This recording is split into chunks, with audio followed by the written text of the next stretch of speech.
और रूस की सरकारी मीडिया ने डोनेस्क शहर का एक वीडियो जारी किया है। इस वीडियो में रूसी सेना दिख रही है और जिसकी गाड़ियों में जेड लिखा हुआ है। माना जा रहा है कि यूक्रेन में लड़ाई के दौरान रूसी सेना जेड चिन्ह का इस्तेमाल कर रही है। डोनेस्क शहर पर पहले रूस समर्थित विद्रोहियों का कब्जा था। लड़ाई के बाद रूसी सेना ने डोनेस्क को अपने नियंत्रण में ले लिया और अब रूसी सेना विद्रोहियों के कब्जे वाले गोला बारूद के भंडार को नष्ट कर रही है।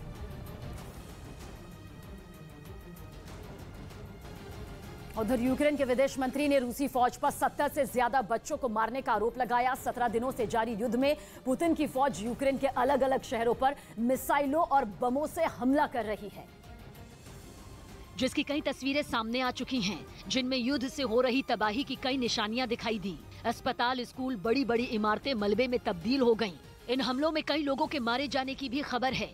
यूक्रेन का तो ये दावा है कि अब तक रूसी हमले में 70 से ज्यादा बच्चों की मौत हो चुकी है। इस दावे से जुड़ा एक वीडियो भी जारी किया गया, जिसमें यूक्रेन का एक सैनिक जख्मी बच्चे को अपनी गोद में उठाए नजर आया। इसके बाद उसने बच्चे को मेडिकल टीम के एक सदस्य को सौंप दिया। बच्चे को आनन फानन में एम्बुलेंस में शिफ्ट किया गया। आरोप है कि रूसी सैनिकों के हमले में बच्चा घायल हुआ था। यूक्रेन की सेना ने रूसी हमले में तबाह हुए खार्किव के एक इलाके का एक और वीडियो जारी किया, जिसमें एक घर आग की लपटों में घिरा दिखाई दिया और चारों तरफ सिर्फ धुएं का गुब्बार नजर आया। यही नहीं, कुछ घर तो पूरी तरह से जले हुए दिखे।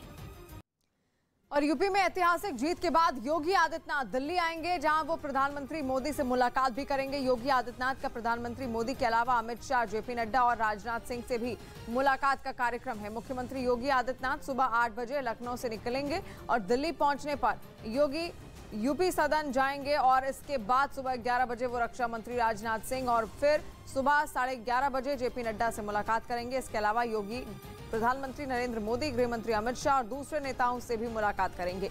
माना जा रहा है कि आज की बैठक में यूपी के नए मंत्रिमंडल पर आखिरी मुहर लग सकती है। सभी नेताओं से मुलाकात के बाद योगी आदित्यनाथ कल लखनऊ लौट जाएंगे।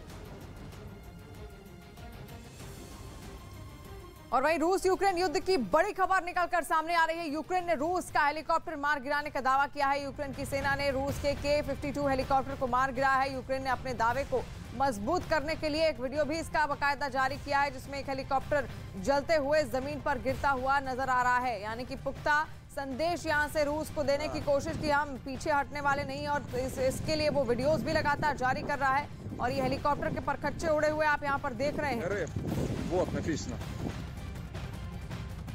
यही वजह रही कि यूक्रेन ने रूस से युद्ध रोकने की मांग की, क्योंकि चेर्नोबिल परमाणु प्लांट से न्यूक्लियर रेडिएशन का खतरा और ज्यादा बढ़ गया है। यूक्रेन का दावा है कि रूस के हवाई हमलों की वजह से प्लांट को बिजली मिलनी बंद हो गई और उसके पास सिर्फ 48 घंटों का ही ईंधन बचा है, जिसके खत्म होते ही पूरे यूक्रेन में न्यूक्लियर रेडिएशन फैलने का खतरा बन गया है। अगर ऐसा हुआ तो वहां ऐसी तबाही मचेगी जिसका अंदाजा कोई लगा ही नहीं सकता।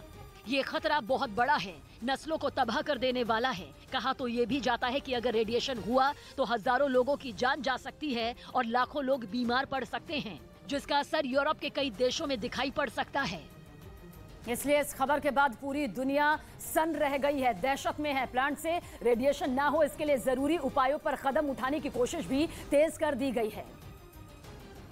और यूक्रेन ने प्लांट में बिजली बहाल करने के लिए रूस से सीज फायर की मांग की, क्योंकि प्लांट के कूलिंग सिस्टम को चालू रखना जरूरी है। और अगर ऐसा नहीं हुआ तो प्लांट से न्यूक्लियर रेडिएशन होना शुरू हो जाएगा, जिससे ऐसी तबाही आएगी जिसे पूरी दुनिया मिलकर भी नहीं रोक पाएगी। इससे पहले परमाणु ऊर्जा के शांतिपूर्ण इस्तेमाल के लिए काम करने वाली संस्था IAEA यानी इंटरनेशनल एटॉमिक एनर्जी एजेंसी ने दावा किया था कि रूस ने जिस चेर्नोबिल परमाणु प्लांट पर कब्जा किया था, वहां से उसे डेटा मिलना बंद हो गया है। और अगर चेर्नोबिल परमाणु प्लांट में बिजली नहीं आई तो सिर्फ यूक्रेन ही नहीं बल्कि पूरे यूरोप में बहुत बड़ी तबाही आ सकती है, क्योंकि चेर्नोबिल परमाणु प्लांट वो जगह है जहां 1986 में यानी आज से करीब 36 साल पहले दुनिया का अब तक का सबसे भयानक परमाणु हादसा हुआ था, जिसमें सैकड़ों लोग मारे गए थे। उस हादसे के बाद इतना जबरदस्त रेडिएशन फैला था कि आज भी वहां से रेडियो एक्टिव पदार्थ लीक हो रहा है। उसी पर काबू पाने के लिए यूक्रेन के कर्मचारी वहां काम कर रहे थे, लेकिन यूक्रेन ने दावा किया कि रूस ने उनको भी नहीं छोड़ा और उन्हें बंधक बना लिया। चेर्नोबिल परमाणु प्लांट यूक्रेन के उत्तर में है, जिस पर रूस की सेना ने यूक्रेन पर धावा बोलने के पहले ही दिन कब्जा कर लिया था। दावा है कि तब से यानी कि 17 दिनों से यूक्रेन के 200 से ज्यादा टेक्निकल स्टाफ और गार्ड चेर्नोबिल परमाणु प्लांट में ही फंसे हुए हैं, जिसके बाद IAEA ने रूस से अपील की थी कि उन्हें आराम करने दें और उन्हें अलग अलग शिफ्ट में बांटे। यूक्रेन का आरोप है कि उसके कर्मचारियों को खाने का, पीने का पानी नहीं मिल पा रहा। वहां से इन कर्मचारियों को हटाकर उनकी जगह दूसरे लोगों को भेजा जाए।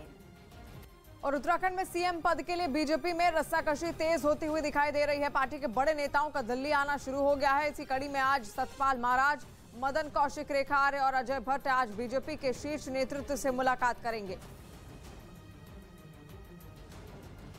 और वहीं कीव पर कब्जे की लड़ाई और तेज हो गई है। अभी अभी रूस ने कीव पर मिसाइल से अटैक किया है। रूसी मिसाइल ने कीव के हाईवे को निशाना बनाया, जिसकी तस्वीर वहां लगी सीसीटीवी में कैद हो गई। हाईवे पर ट्रैफिक था, गाड़ियां तेज रफ्तार में भाग रही थी कि अचानक रूसी मिसाइल आकर गिरी और जिससे पूरे इलाका तबाह हो गया। पूरा इलाका धुएं के गुबार में भरा हुआ दिखाई दिया।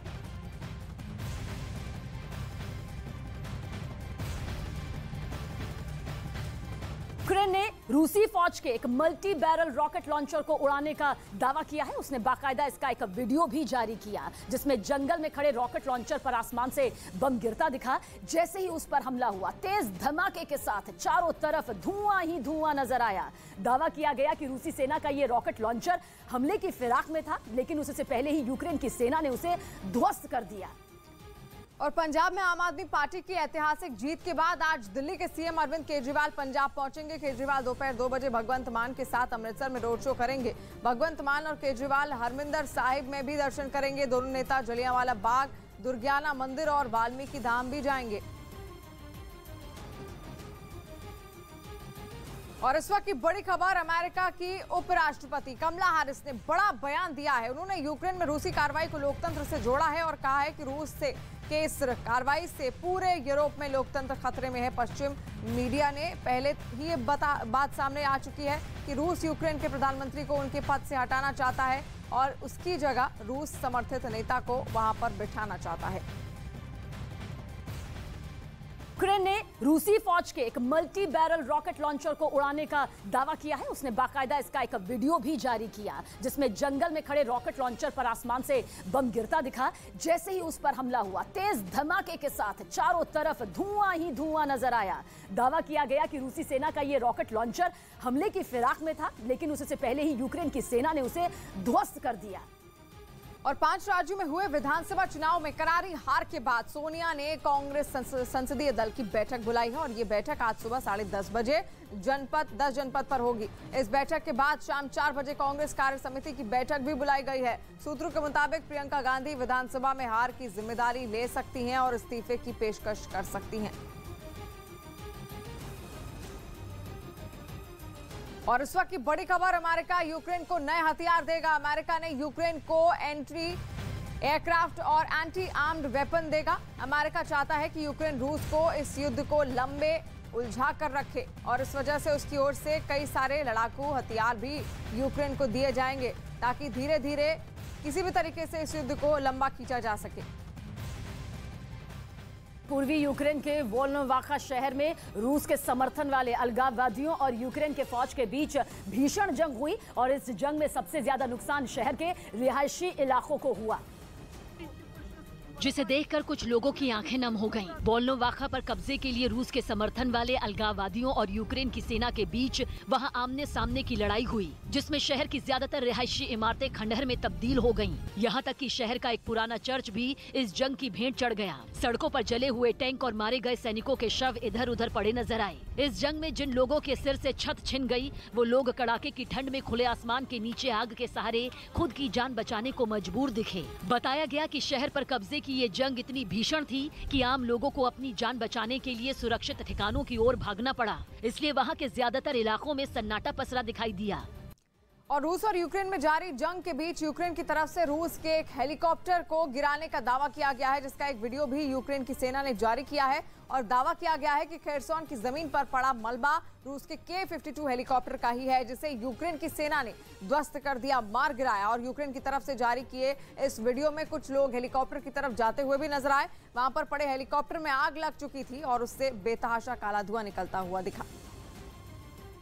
और दावा किया कि खेरसौन की जमीन पर पड़ा मलबा रूस के K-52 हेलीकॉप्टर का है, जिसे यूक्रेन की सेना ने मार गिराया।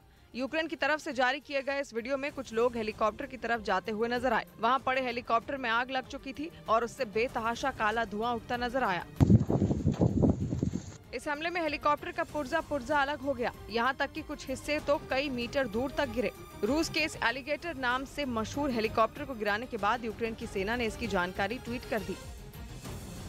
और अभी यूक्रेन के मारिउपोल शहर से बेहद डराने वाली तस्वीर सामने आई है, जहां पर रूसी टैंक शहरी इलाके में बमबारी कर रहे हैं और टैंक के गोले डायरेक्ट रिहायशी इलाके में गिर रहे हैं और जिससे वहां तबाही मची हुई है। बिल्डिंग में आग लगी हुई है। रूस की ये टैंक दुकानों की तरफ निशाना